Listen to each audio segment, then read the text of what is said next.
أعوذ بالله من الشيطان الرجيم بسم الله الرحمن الرحيم الحمد لله رب العالمين بارئ الخلائق أجمعين والصلاة والسلام على أشرف الأنبياء والمرسلين سيدنا ونبينا وحبيب قلوبنا وطبيب نفوسنا وشفيع ذنوبنا أبي القاسم محمد اللهم صل على محمد وآل محمد ثم الصلاة والسلام على آل بيته الطيبين الطاهرين المظلومين واللعنة الله على أعدائهم أجمعين من يوم عداوتهم إلى يوم الدين أما بعد فقد قال الله تبارك وتعالى في كتابه وهو أصدق القائلين بسم الله الرحمن الرحيم الله يبدأ الخلق ثم يعيده ثم إليه ترجعون صلوات على محمد وآله اللهم صل على محمد وآل محمد. Tonight is our sixth night and the sixth discussion on our subject, which is the origin and the return. And we have been discussing these last two nights and tonight as well the various differences between our realm and reality with the higher realms of existence and reality, still with our subject and topic of the only reality and truth and source and being is Allah subhanahu wa ta'ala, and that everything else that then appears as creation through all the different realms are simply a manifestation from Him or a manifestation of His names and attributes. And in trying to understand this, we have looked at many different things. We have seen how, for example, when things manifest themselves in our realm from a higher realm, they come to us in a manner that's not physical. They are limited in their perfection. Real creation does not actually take place here. There's only movement that takes place here, but whatever is here is directly connected to a higher realm. And yet, on the other hand, what we do here has a direct impact at these higher realms to which we are intricately connected. And tonight we want to complete that discussion. And so the 10th and the final point that we want to mention is that the universe as a whole, our realm, as well as everything else that manifests from Allah subhanahu wa ta'ala, in reality is in a state of flux, is in a state of motion. It is not standing still and constant. And nothing really is as solid as we imagine it to be, as it appears to be. Some Muslim mystics are of the opinion that if you attain a level of enlightenment where you see that everything is connected to each other, you will also get this sense that the entire creation actually appears and then vanishes and then reappears and then again blinks out of existence. It might be very, very minute or very too small to notice as such, but everything ceases to exist and then re-exists constantly because it's a manifestation and it is in flux and in constant motion.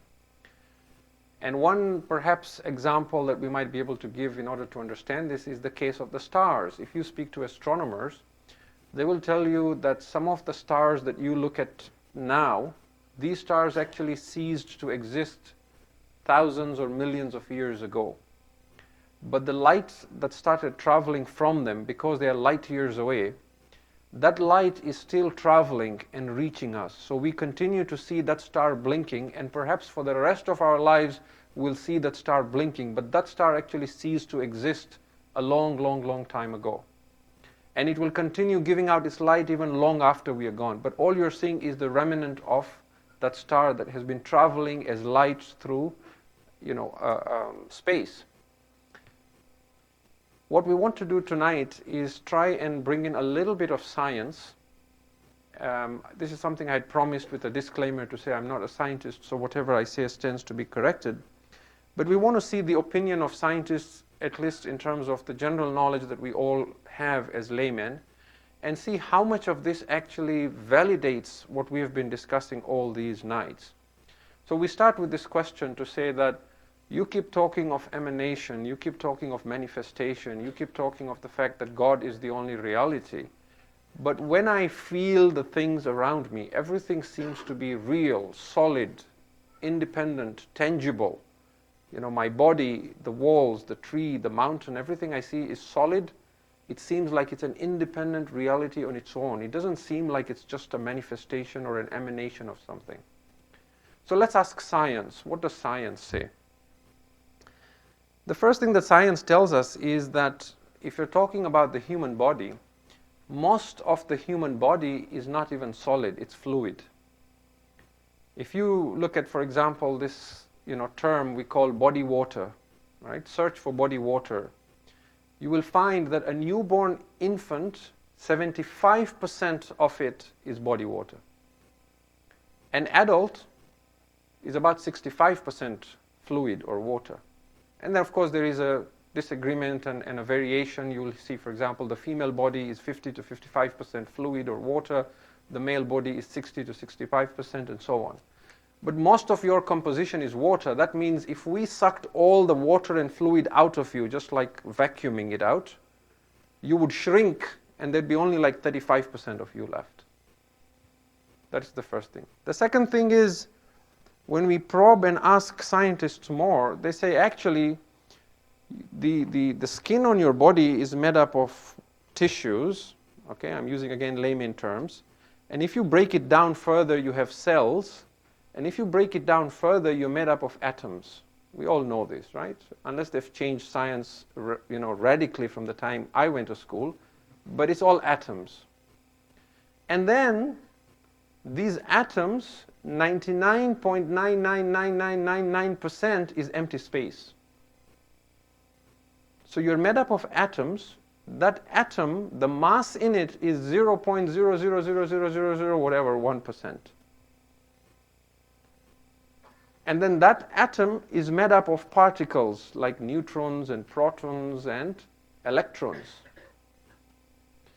And then the electrons are made up of subatomic particles that they call leptons, I think. And neutrons and protons are made up of other subatomic particles that they call quarks, right? So when you now begin to relook at your perception of what is solid, what is real, science is telling you you're just a bunch of atoms held together. Now, there are people who have tried to study then what is it that is holding us together and giving us shape or giving us form. And so they start looking at it and they say that the organic matter that creates your form or gives you your body, it is actually something that we can measure its frequency, like sound frequency. And it matches a sound frequency that is the equivalent of 570 trillion hertz. And a hertz is measured as vibrations per second, which therefore means that your body is made up of atoms that are vibrating at a rate of 570 trillion vibrations per second. And because this number is so immense that you cannot imagine, therefore it appears to you as if these atoms, most of which is empty space, most of it is empty space, but whatever is there that is solid or mass that you think is mass, it is vibrating against each other with such rapidity and such high frequency, it appears to you that it is solid. There's no religion here, there's no philosophy here, there's no metaphysics here. This is a simple science. I mean, some of it from what I learned, some of it what I pulled out of the internet that I think is reliable. But by all means, go speak to your science teacher, to your university professor, to the scientists and the doctors we have in the community here, and see, they might even tell you things that are even more amazing than what I am telling you. Now, one of the things that scientists noticed is that for some strange reason, the mass of these subatomic particles do not weigh the same. Some of them have a greater weight than others. And they haven't been able to figure out why, if everything is made of atoms, that's made of electrons and protons and neutrons, that's made of leptons and quarks, why is it that some have such immense amount of mass and some don't have any mass at all? So in 1964, There was a doctor by the name of Dr. Higgs who came up with a theory. His theory was that the entire universe is covered by an energy field. There is an energy field. Now keep in mind as I say this, that in Arabic, nur is light, but it is also energy. And the verse we've been saying again and again, Allahu nuru samawati wal ard. I'm still not alluding at anything. I'm just dropping a hint here that nur is not just light, it is energy. Dr. Higgs proposed that there is an energy field that pervades the entire universe.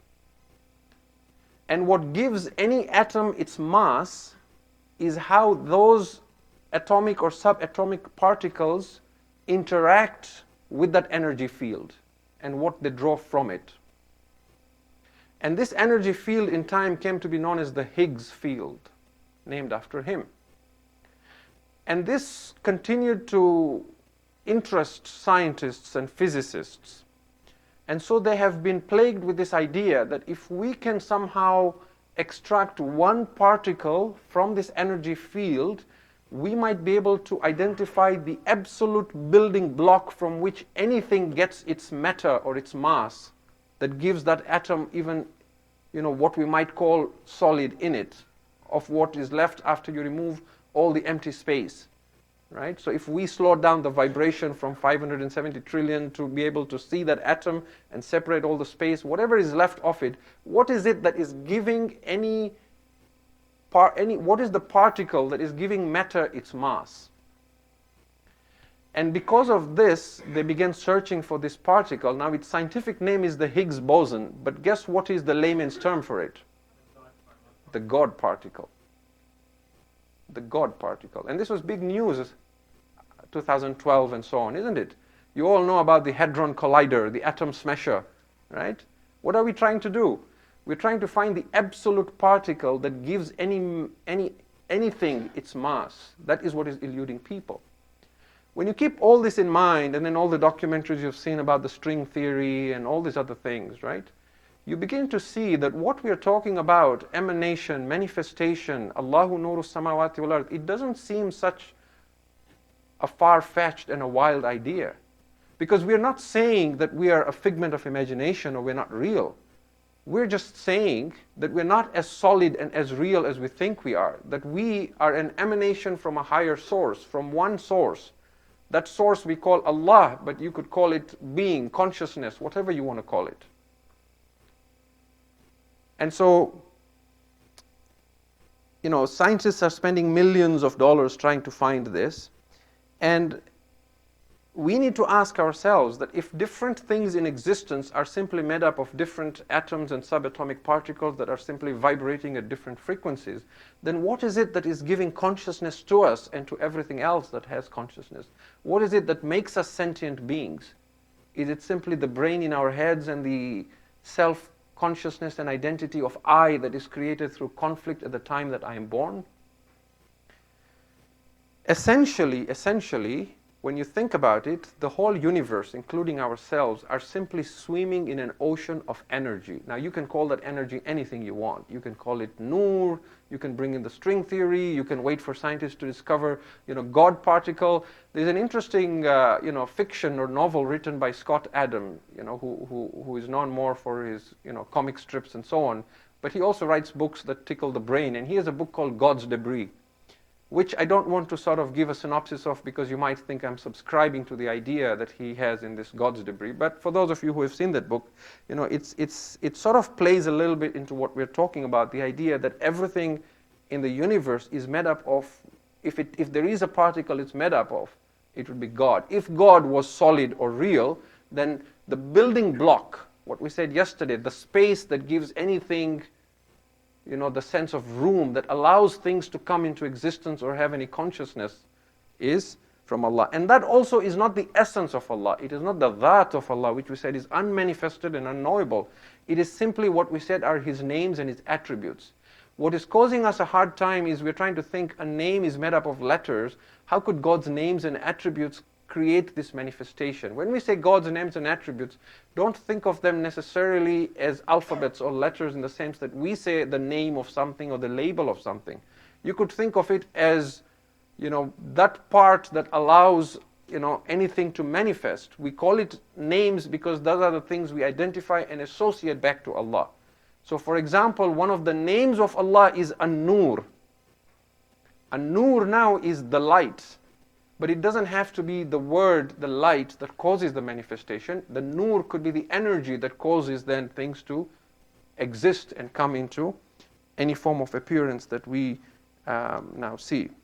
So now if I go back and I say that everything in the universe is simply blinking in and out of existence, or simply vibrating at a certain frequency, at a certain rhythm, which is the rhythm of Tawheed, and I talk of a Tawheed-based ontology, what now do you think is more real to you?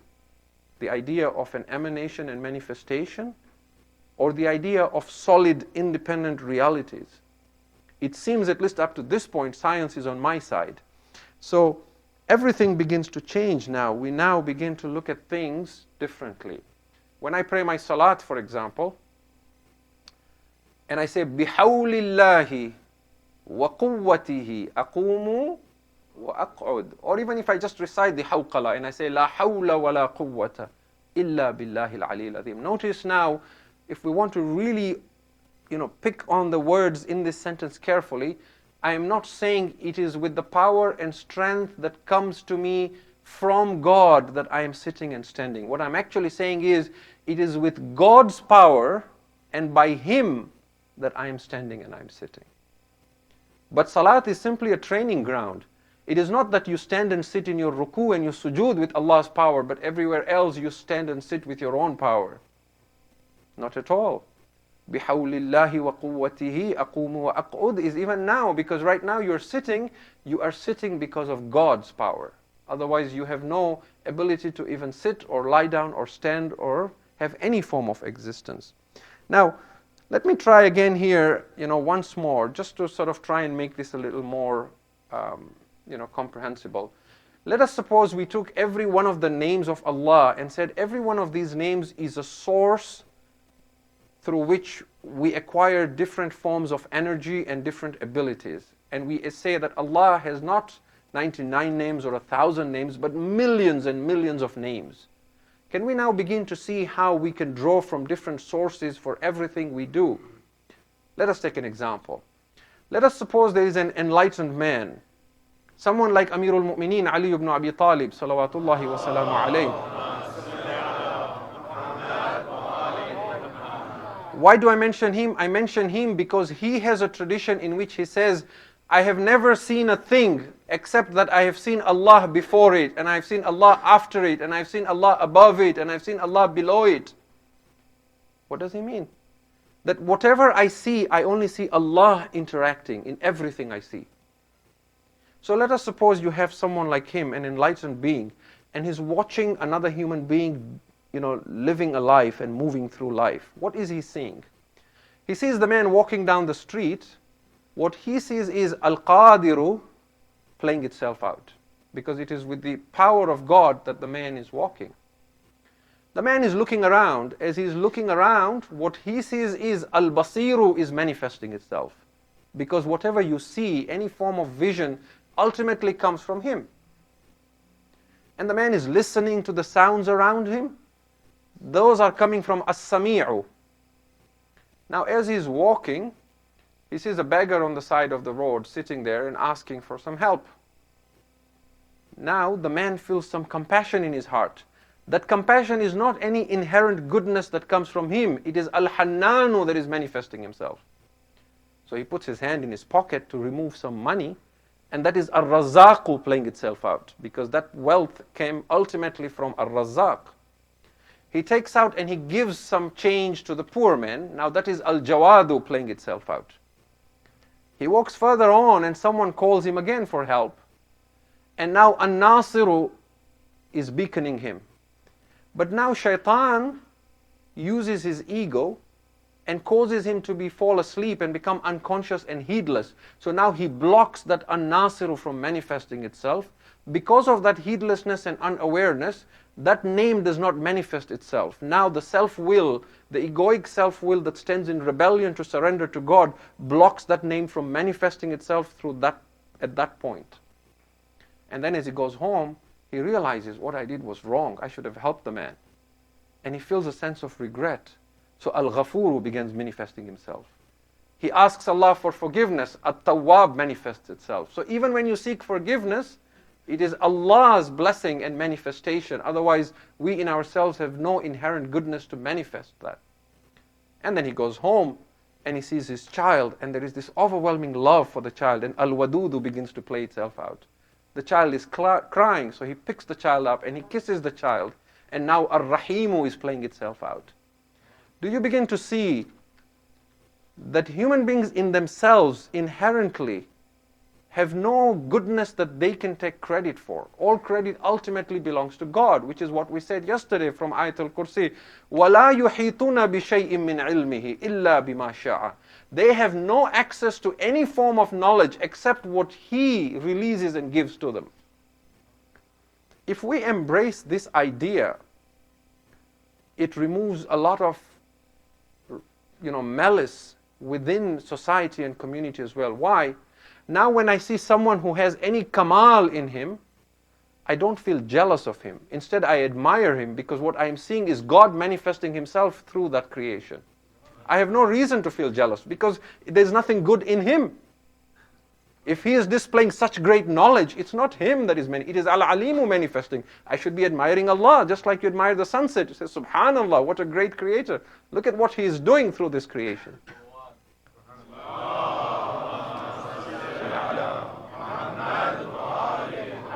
And then individually as well, I have no reason to feel proud. If I see something great about me, whether I am very generous in helping others, or whether I'm very knowledgeable, or whether I'm very good looking, or whatever it is, when I embrace these ideas, I begin seeing that there is only Allah manifesting His names through different creation. There's no reason for me to take credit for it. Right? If I am a teacher and I impart knowledge, it is Al-Alimu that is working through me. If I'm a doctor and I help people, it is Ash-Shafi'u that is manifesting. Yet, if anything, then all I can do is express gratitude and say that I thank Allah that when He chose to manifest Himself, He chose this worthy, humble set of vibrating atoms to manifest that. Otherwise, He could have chosen another set of atoms to do that. And that is why a couple of a week or 2 weeks ago, one young man asked me, he said, tell me, the first principle in Islam is Tawheed.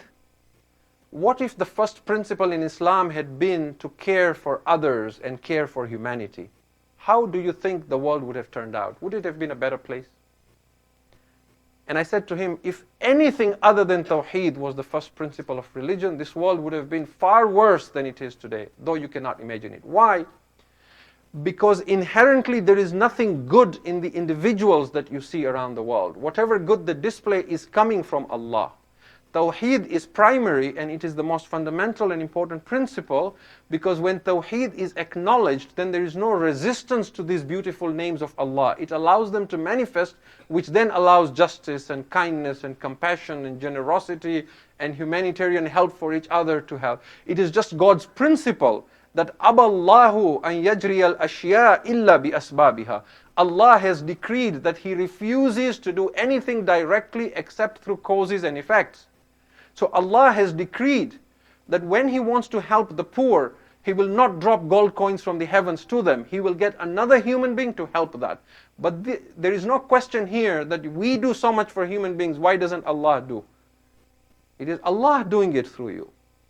When you ask the question, why do children suffer? It is God who is crying through your heart and asking, why is He suffering? So that you may do something about it.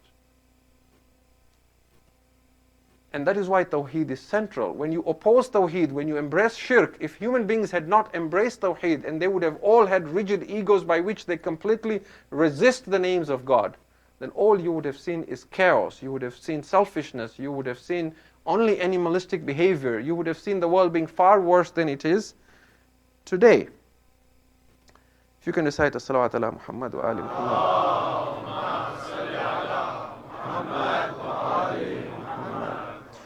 So when we speak about science standing in opposition to religion, and you notice how we are so enamored by science, that up until now, when I was trying to prove everything desperately from Quran and Hadith, we might have still been thinking, sounds like a good idea. I don't know if I'm convinced. But once I bring in science and I talk about atoms and I talk about the Higgs field and suddenly it seems to make sense and everybody's thinking, he's got a point. There's probably something here, right? And I will bring this up again in a couple of nights to show you how human beings went from this disenchantment with science, with religion, and being so skeptical and cynical about religion, and being so enamored by science. And does science really give us conviction, or does it give us more doubt? Science has a very important role to play. In no way am I bashing science.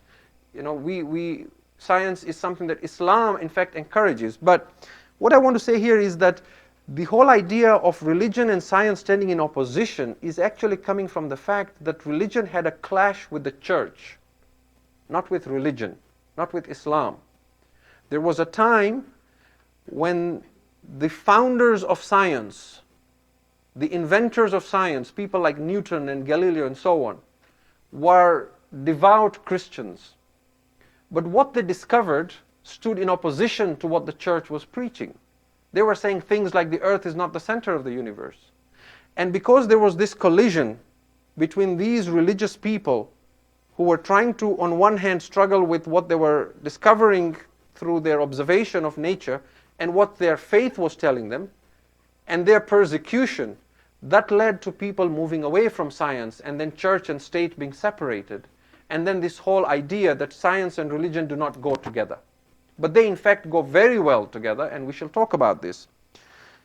On one hand, we owe gratitude to science because science has helped remove a lot of superstitions and myths that human beings lived with for a long, long time.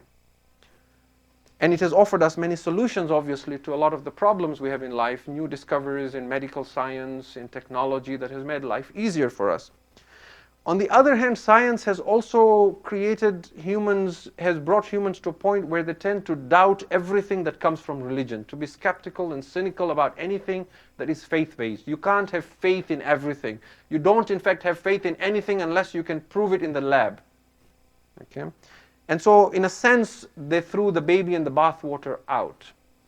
And what is interesting, though, is if you look at the history of science, you will find that a lot of the discoveries in science were actually inspired by religion. Because, as I said, a lot of the early scientists were religious people. And when they went about their religion, when a scientist sits back and says, today when a scientist wants to, explore something new, they probably don't have a shortage of things. They're probably thinking, well, let me find a cure to Ebola, or let me find this, or let me find that, or let me find a way to make life easier for this or that. But back in the day when science was still new, and not new, but still not acknowledged and given the respect it does today, and you spoke of natural scientists, the thing that was giving these early scientists their zeal and their motivation and their inspiration was religion. What they were trying to do was to see if they can use science to prove what their faith was teaching them. And if it wasn't for religion, and if it wasn't for philosophy and what they were being told in the church and in their faiths, they would not have had the source and the inspiration to go about discovering and looking at those areas that they did, from which we were then able to find out so much that we did. Like, for example, if religion was saying that the earth is the center of the universe, that became an inspiration to say, can I prove this? And that then led to the discovery that we're not actually the center of the universe, and in fact, with our sun and our planets and our entire galaxy, we're a grain of sand in one small corner of the entire universe, right?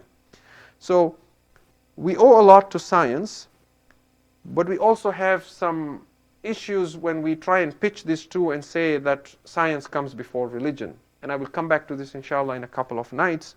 If we could recite a salawat ala Muhammad wa ali Muhammad.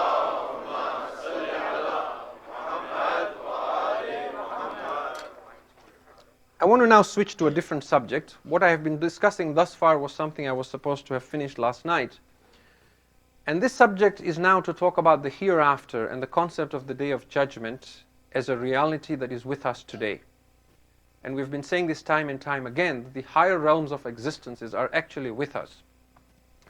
One of the advantages of this whole concept that we have been discussing is that it brings to focus the idea of the exoteric being an illusion, meaning that the outward realm that we see is not as real as we think it is, and that there is a greater reality that lies beyond this. Materialists oppose this idea. Materialists say it is only what you see with your five senses and what you can rationalize with your mind after you observe with these five senses that is real.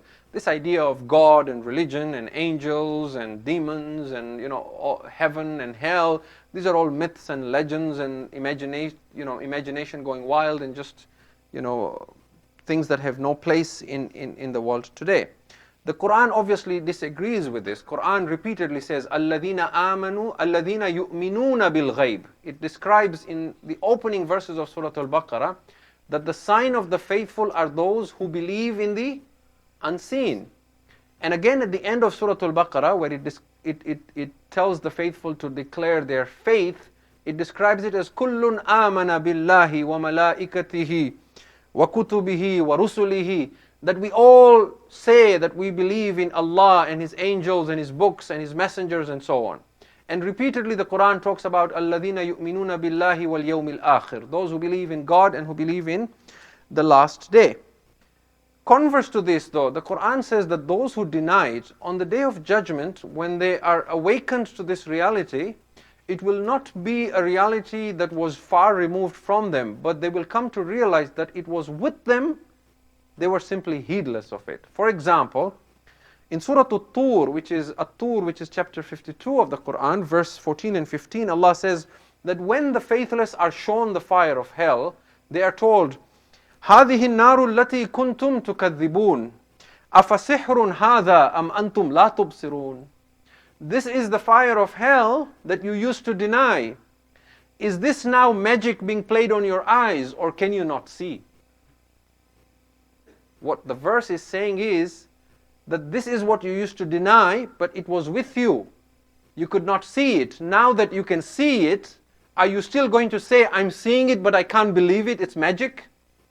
أَفَسِحْرٌ هَذَا أَمْ أَنْتُمْ لَا تُبْصِرُونَ. And as soon as a person dies, we said when the soul separates from the body, it becomes aware of a higher reality. And that is why, again, we see that in chapter 50 of the Quran, verse 22, we are told, لَقَدْ كُنْتَ فِي غَفْلَةٍ مِّنْ هَذَا فَكَشَفْنَا عَنْكَ غِطَاءَكَ فَبَصَرُكَ الْيَوْمَ حَدِيدٌ. Indeed, you are heedless of this. So this day we have removed the veils from your eyes, so now your vision is solid. Look at how the verse positions it. And Allama Tabatabai makes a point here. He says, you can only say to someone, you are heedless of this, if that thing is with him, but he doesn't observe it. If something is not in the room, and then I bring it here, I cannot tell you, you are in ghafla of this, you are heedless of this. But if something is in this room, if you were not observing it, right? If you haven't seen the glass of water, if you haven't seen the ring on my hand, it's here, then you are heedless of it. Now I can say that لَقَدْ كُنْتَ فِي غَفْلَةٍ مِّنْ هَذَا. It was all the time here, but you haven't seen it. Now you see it. And how do you see it? فَكَشَفْنَا عَنْكَ غِطَاءَكَ. We have removed the veils from your eyes. The veil is not something solid or real, isn't it? It's simply the physical body and greater awareness. And that is why فَبَصَرُكَ الْيَوْمَ حَدِيدٌ. And it is for this reason that Rasulullah sallallahu alayhi wa alihi wa sallam, Allahumma salli ala Muhammadin wa ali Muhammad. He said, Mutu qablan tamutu. Die before you die. The first die is in your hands, but not commit suicide. Die as in die to your ego, to your self-will, so that you awaken to a higher reality before you physically die. In other words, before you are forced to see a higher reality, choose to see it yourself. And this verse that I just read about, seeing and heedlessness, there is another verse of the Quran, chapter 21, verse 97, but in the interest of time, I will not, recite the verse. So, accepting this idea that there is a higher reality, but this higher reality that a materialist denies is in fact with us, and that we don't have to cross time and space to see it. We just need to transform ourselves through spiritual practices and awaken to a higher reality to be able to see this. It allows us then to understand different concepts of Quran in a more philosophical manner. For example, when you read Surah Al-Jinn, There is a whole description of how the jinn used to go up to the heavens and they used to eavesdrop and they used to listen on to what the angels are discussing, and now that has been sealed for them and now they're not able to penetrate the heavens, right? How do you explain all these verses? Because when you look up to the heavens, there is no canopy as such. It's just empty space. There is nothing solid that you can penetrate. But if you understand it in the terms that we are discussing it, that heavens in a sense is a higher realm of awareness or existence, then you can now understand these verses with one possible meaning, to say angels are beings of light, so they communicate at a higher realm of existence. The jinn, being shayateen, they are at a lower level of existence as us, right? They are the one of the other thaqalain. And so there was a time when they were able to penetrate higher realms of reality and eavesdrop on what the angels were conversing. And now that has been sealed off to them, so that now they do not have access to this higher form of reality, as an example. Or for example, when the Quran repeatedly says, إِذَا السَّمَاءُ انشَقَّتْ, on the day when the heavens is torn apart, is rent asunder. In what sense is the heavens rent asunder? There may be some physical meaning to it, just like we are a manifestations of God's name, but we appear in some physical form, and the heavens might have a physical form in which the renting asunder might be in the sense that the sun loses its light and the stars fall away and so on and so forth.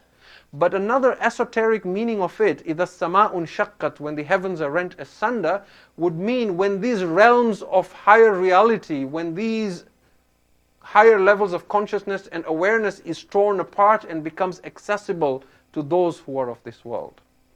And this becomes even more appealing and plausible when we look at some of the other verses. For example, there is a verse of Quran in chapter 7 verse 40 that says, indeed those who deny our signs and are arrogant, the doors of the heavens, the portals of the heavens will not be opened for them to enter until a camel passes through the eye of a needle.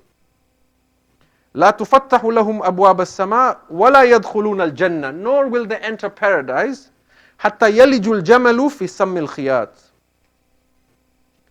So now we're beginning to think that maybe there is actually a door up there, or a portal that opens up, and you have to open the door to go to Jannah. And so this door will be closed and they won't be able to enter it. Maybe. We're not saying our understanding is the only understanding, but there is an esoteric understanding to this as well. That if Jannah is the state where you live in complete surrender to Allah's will, and it is a place of complete bliss because the names of Allah are manifested fully, and that requires full awareness and full consciousness, then what it is saying is, the doors of the heavens will not be open to them, meaning access to higher consciousness and awareness will be denied to them, because they used to deny the signs of God in this world, and they were arrogant. The fact that arrogance is mentioned here, the ego comes to mind again. And that therefore prevents them from having access to this portal that gives them higher consciousness and higher awareness to what we call Jannah. There is certainly an understanding of some idea of heavens in the physical sense, at least in the lower heavens, which Allama Tabatabai acknowledges as well. He says when you speak of 7 heavens, at least the first heaven you might discuss to being the celestial bodies that we see above, because the Quran very explicitly talks about decorating the heavens with these celestial bodies. Like for example, when it says, "Inna zayyanna as-samaa'a dunya bi zinatin al-kawakib." Indeed, we adorned the heavens and made it look beautiful with the stars that we have placed in them. So here he's talking of the lower heavens. But when you speak of higher heavens, it may not necessarily be in the exact physical sense. And it is for this reason now that the Quran tells us again and again, وَمَا هَذِهِ الْحَيَاةُ الدُّنْيَا إِلَّا لَهْوٌ وَلَعِبٌ. And what is the life of this world except a diversion, a distraction, something that keeps you heedless, and a play. وَإِنَّ الدَّارَ الْآخِرَةِ لَهِيَ الْحَيَوَانِ وَإِنَّ دَارَ الْآخِرَةَ لَهِيَ الْحَيَوَانِ لَوْ كَانُوا يَعْلَمُونَ. But the life of the hereafter, that is real life, if only they knew. Now, if only they knew again suggests that it's with you, but it is eluding you, it is escaping you. Why is that real life? Because there is less tajalli there. It is one level higher in that levels of manifestation. There is higher consciousness of God, higher awareness, so everything there is more real, is more pure. The pleasure there is greater. The pain there is also greater for those who end in the fire of hell. But it is abqa, wal akhiratu khayrun wa abqa. It is better and it is more everlasting because it is higher up the chain of consciousness. And that is why there is no decay there. There is decay here. Everything is temporary here. Everything comes into existence and perishes here. Because the signal here is, so to speak, weaker. It's not as real as it is in the higher realm. Now, this again ties into everything we have discussed so far. The idea that the higher realm is more real. The fact that creation does not take place here. We said sudur takes place in the higher realm. The fact that here things come down biqadari ma'loom, with a fixed measure. There is less of that fixed measure. There's no limitation imposed, and so on and so forth. The higher up we climb this level of awareness, the less the limitations drop. They don't just drop in the sense of an adult, but they drop in the sense of everything and everyone. You remember I mentioned the other night that even those who we might see as being mentally disabled in this world, when they come to the hereafter, they're completely able and completely conscious and aware as anyone else is. Because everybody comes to a higher level of consciousness. Not only them, but even children. Which therefore then explains a lot of other verses of Quran that we may not have paid attention to. For example, in Surah At-Takwir, which is chapter 81 of the Quran, verse 8 and 9, chapter 81, Allah speaks about the children whom the Arabs used to bury alive because they used to be ashamed of having daughters. So when daughters were born to them, they would bury them alive. They only wanted sons. And that is something that happens even today in certain parts of the world, that people will abort fetuses once they find out it's female, for example. Now Allah talks about this. What does He say in Surah At-Takwir? وَإِذَا الْمَوْءُودَةُ سُئِلَتْ بِأَيِّ ذَنْبٍ قُتِلَتْ. On the day when the newborn will be asked, for what sin were you killed? I created you. Who killed you? بِأَيِّ ذَنْبٍ قُتِلَتْ. Allah does not say, we will ask the parents, for what sin did you kill him or kill her? He says, we will ask the infant. Now, from our understanding of reality, an infant does not have the maturity and the complex thought to be able to even understand the question, let alone answer it. But Allah is saying, we will ask the infant. This should occur to us, right? How is Allah going to speak to the infant? Now, we subliminally already know this, that He is going to be able to speak to the infant, because at that realm, even the infant has full consciousness, has full awareness, has full maturity, and is able to communicate with its Lord just as you and I are able to do that. And therefore, when Jesus, peace be on Him, speaks from the cradle in this world, it is a miracle. Why is it a miracle? Because He is manifesting something that belongs to another realm.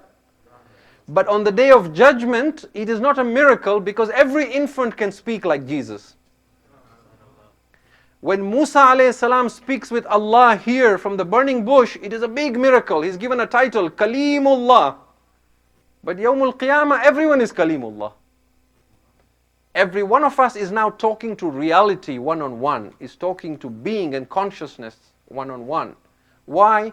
Because now we have moved up to a higher level of awareness, where we're now able to comprehend reality with greater glory and with greater awareness.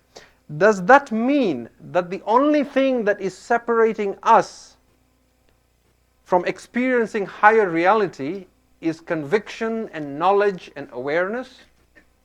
Yes. There is one limitation that we said, that there are certain things that this realm cannot comprehend, cannot take. But for the most part, the levels that we can comprehend, at least the one level above us that we refer to as Alamul Malakut or Alamul Barzakh, the only thing that is separating us is that level of conviction and awareness. But it cannot come, as we have said time and time again, through reading books, through listening to lectures, through ratiocination. It can only come when you can transform yourself as a being through spiritual practices, through a spiritual journey, through sayr and suluk. That is when this can become possible. And it is for this reason that Rasulullah sallallahu alayhi wa sallam, Allahumma salli ala Muhammad wa ali Muhammad wa ali Muhammad, he said, paradise is nearer to you than your sandal straps, and so is the fire of hell. Paradise is closer to you than your sandal straps, and so is the fire of hell. These are traditions to think about. I have two incidents that I was going to share very quickly, but I'm not sure how much time I have, and I think I'm running out of time. I might actually leave this for tomorrow and sort of continue from this. What I will do actually is simply, if you're going to say salawat ala Muhammad wa ali Muhammad.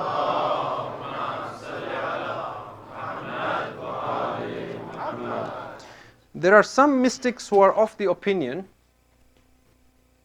that when you find God, there is no difference between this world and the hereafter. And this statement again is profound. It can raise other questions and cause some misunderstanding, but if you take it in the light of what we're discussing, you begin to understand. And so therefore, in a conclusion for our discussion tonight, I want to just mention, a couple of things so that we see yet another benefit of understanding our faith through philosophy and through metaphysics, how it solves a lot of questions and issues that we don't understand.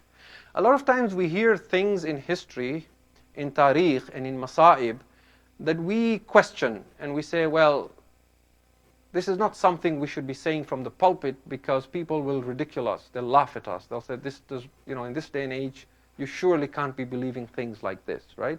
And I want to show you how philosophy, metaphysics, and what we're discussing can actually help and understand this. For example, when we recite the Masa'ib of Muharram, the 2 months and 8 or 9 days, we say certain things. And a lot of us, alhamdulillah, out of faith, we take that in the right spirit. But I want you to also understand that there is truth in what we're saying. It is not simply an emotional statement, right? One of the things we say is that when Imam Hussein alayhi salam left Medina, I have not come to Masa'ib yet, I'm just still explaining my subject here. That when Imam Hussein alayhi salam left Medina, we say that his mother left Medina with him. And we say when he came to Karbala, there were many instances where a voice of his mother crying and weeping was heard. Now, young people will ask this, right? That she wasn't physically present there. How can you say something like this? Another thing that we mention is that the spirits of the Anbiya were all present in Karbala and witnessing the massacre, right?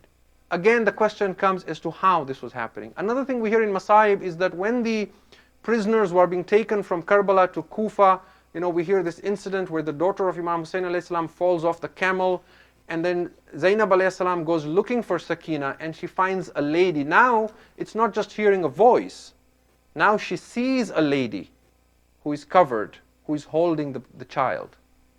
And the lady, we're told, is her mother, right? Fatima alayhi salam again is seen, but now we are seeing, Allahumma salli ala Muhammad wa ala Muhammad. Now we are seeing a physical manifestation.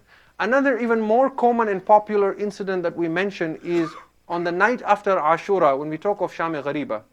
We mention this incident where Zainab alayhi salam sees her father coming on a horse, right? And then she asks him not to come forward. And when he puts up his veil, she sees that it's Ali, right? Now, when you ask people who are opposed to philosophy and metaphysics, explain this to me. There are only two answers they will give you. One answer they'll give you is that this narration is fabricated. It's not authentic. The other explanation they will give you is that Zainab alayhi salam fell asleep and she saw this in a dream.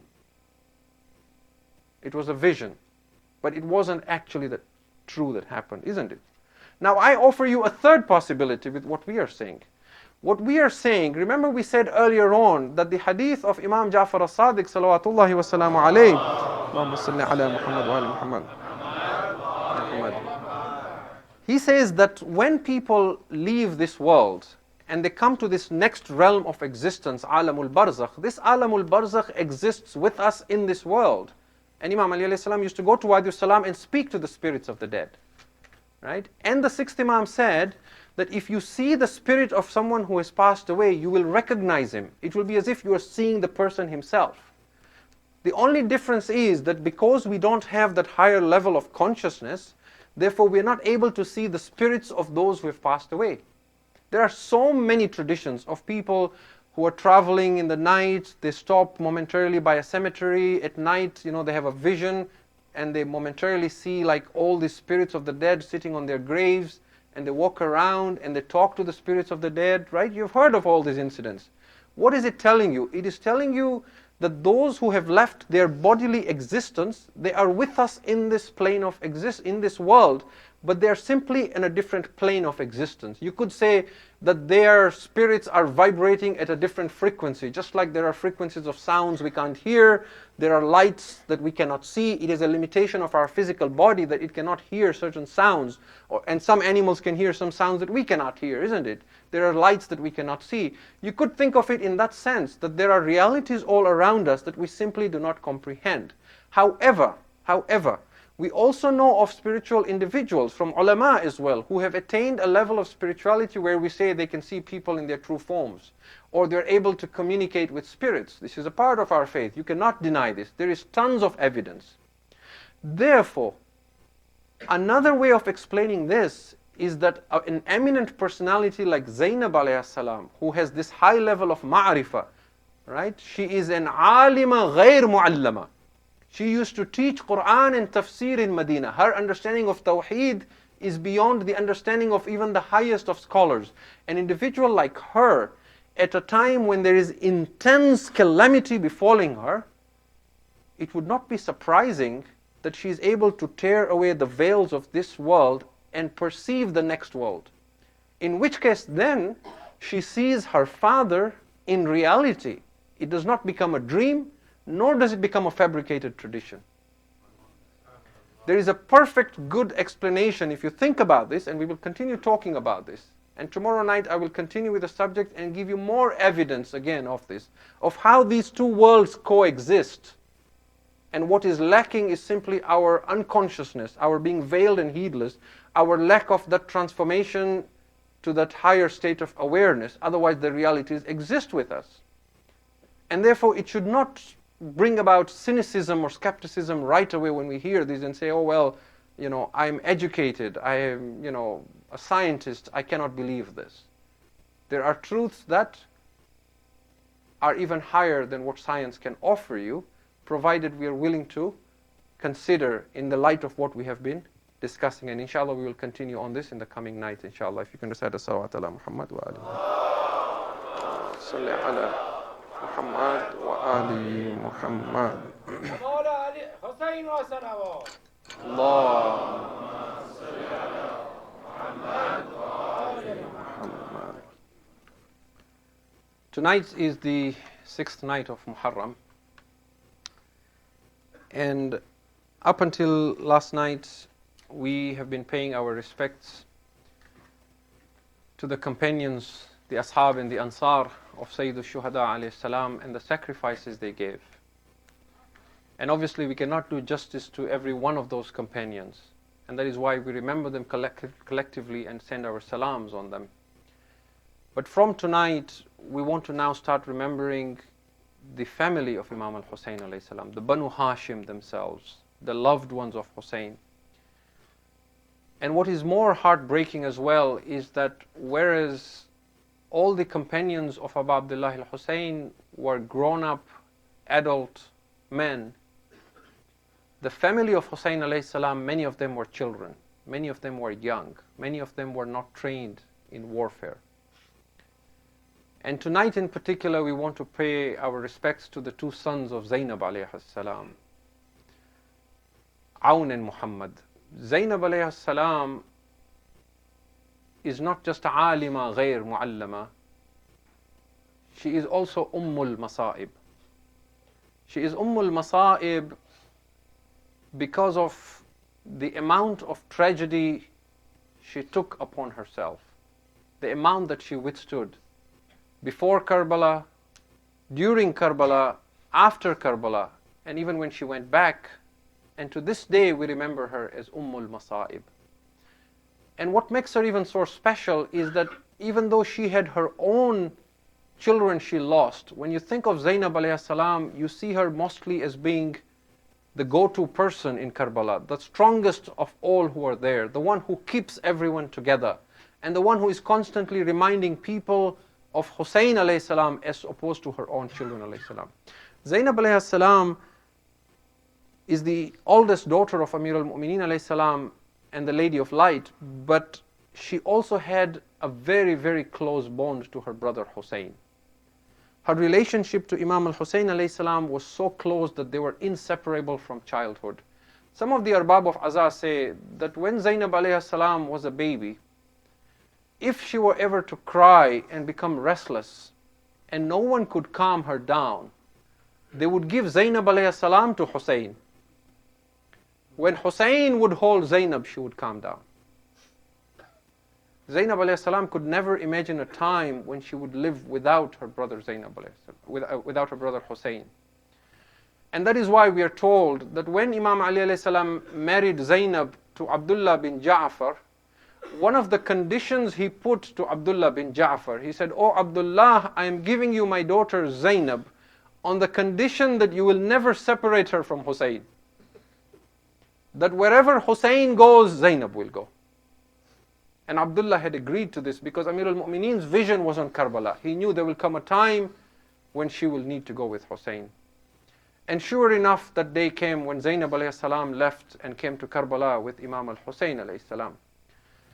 Zainab alayhi salam brought her two sons, Aun and Muhammad. Abdullah bin Ja'far was too ill in Medina to travel, and he gave these sons to Zainab alayhi salam. On some accounts, they had actually gone to Mecca. She had gone to Mecca with Imam Hussein, and Abdullah bin Ja'far later on sent these two sons with someone to Mecca and said to Zainab, "I'm not able to come, but I send you these two sons to help Hussein in Karbala and wherever he's headed towards Kufa."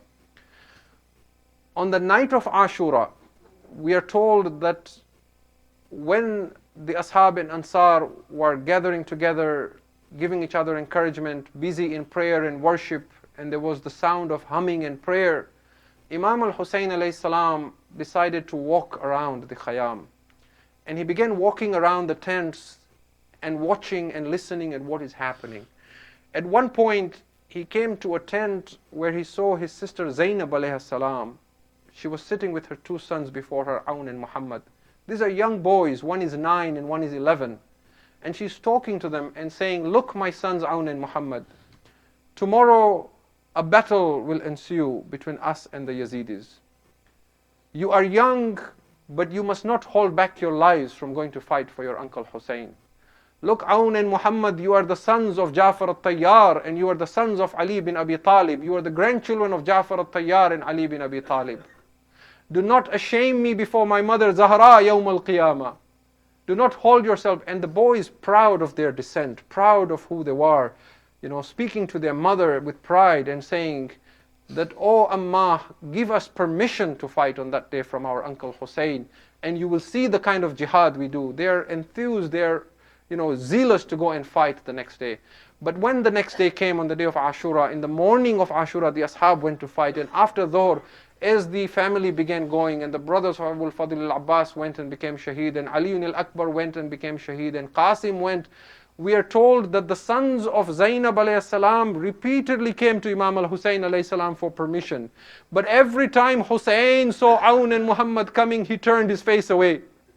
Hussein did not want to give the boys a chance to even ask for permission.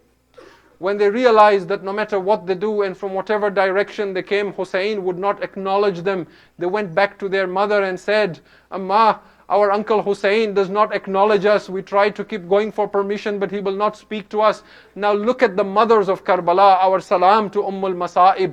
Look at what Zainab did to prepare her sons. She put on new clothes on Aun and Muhammad. She put kohol on their eyes. She gave them swords in their hands. The swords were even larger for them to carry. They began walking on both sides of Zainab. When Hussein saw Zainab coming with the boys dressed, he knew what was about to happen. They began having a discussion on this. Zainab kept insisting, "Hussein, my sons have to go for jihad." Hussein kept saying, "Oh Zainab, you will need these boys after me." Zainab kept insisting, "No, they must go, my brother Hussein." Hussein at one point said, "Maybe Abdullah bin Jafar is not radi with this."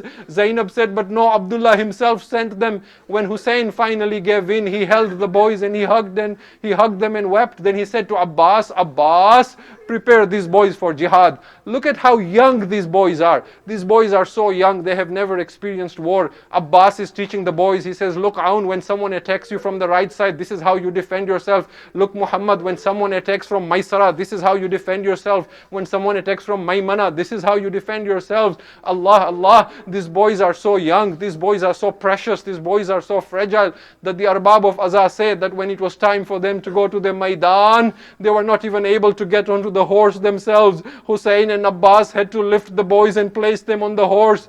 But the boys turned to their mothers for the last time and bade them farewell. Now the Arbab of Azah says, Zainab alayhi salam kissed the boys on their forehead for the last time. Zainab was looking at her children for the last time. She looked at her boys and said, Aun, Muhammad, my last wasiyah to you, my boys. Look, when you're fighting jihad in the Maidan, don't go towards Furat, my boys. Aun and Muhammad, if you happen to come close to Furat, remember, do not drink water from Furat. You will shame me before my mother Zahra. Aun and Muhammad, remember, Aliun al-Asghar and Sakina are still thirsty. But Aun and Muhammad left towards the Maidan. Zainab alayhi salam went into the Khayyam and sat on the Musalla. Aun and Muhammad are fighting together on side by side. When someone comes to attack Aun, Muhammad calls out, Aun, look out behind you. When someone attacks Muhammad, Aun calls out to him. As they begin fighting, at one point, one of the Shaqis hits Muhammad and he falls on the ground. He calls out to his brother, Aun. Aun says to him, La ta'ajal akhi. Oh Muhammad, wait for me, I am coming. Aun begins to fight, but when Aun falls, the Arbab of Azah say, Aun calls out to his uncle Hussein. He says, Adrikni ya amma. The Arbab of Azah say, Hussein. When Hussein heard the voice of Aun saying, Adrikni, the color on Hussein's face changed. Hussein became pale. Hussein stood up with Abbas. They ran to the Maidan. One of them brought Aun's body and one brought Muhammad. Sheikh Abbas Qumi in his Nafasul Mahmum says, Sheikh Abbas Qumi, he says, every shaheed who came from the family of Banu Hashim, when the body of Aliun al-Akbar came, when the body of Qasim came, every one of the bodies that came back from the Maidan, the women would come out of the tents doing matam, and in front of them Zainab would be leading them. Zainab would come out and call, Wa walada, wa qillata nasira, wa akbara, wa qasima. But Sheikh Abbas Qumi says that when Aun and Muhammad's body came, the women came out doing matam, but Zainab did not come out of the tent. Zainab does not want her brother to be ashamed. Zainab is in sujood doing Rabbana taqabbal minna hadha al-qurban. Zainab did not cry for Aun and Muhammad. Sham Ghariba came. All the women cried for their children. Zainab cried for Hussein. The next day Umar Asad said, take the women through the Maidan. Let them see the bodies of their loved ones to increase their pain. Farwa fell on the body of Qasim. Kulthum fell on the body of Abbas. Zainab did not fall on the bodies of Aun and Muhammad. She fell on the body of Hussein and said, Wa akha, wa madluma. Zainab went to Kufa. She did not cry for Aun and Muhammad. Zainab went to the prison of Sham. She did not cry for her sons. Zainab was released from the prison of Sham. The heads were given back to the family of Ahlul Bayt. The women of Sham began asking, why is there no one crying for these two children? Is their mother not alive? Zainab did not cry for Aun and Muhammad. Zainab went back to Medina.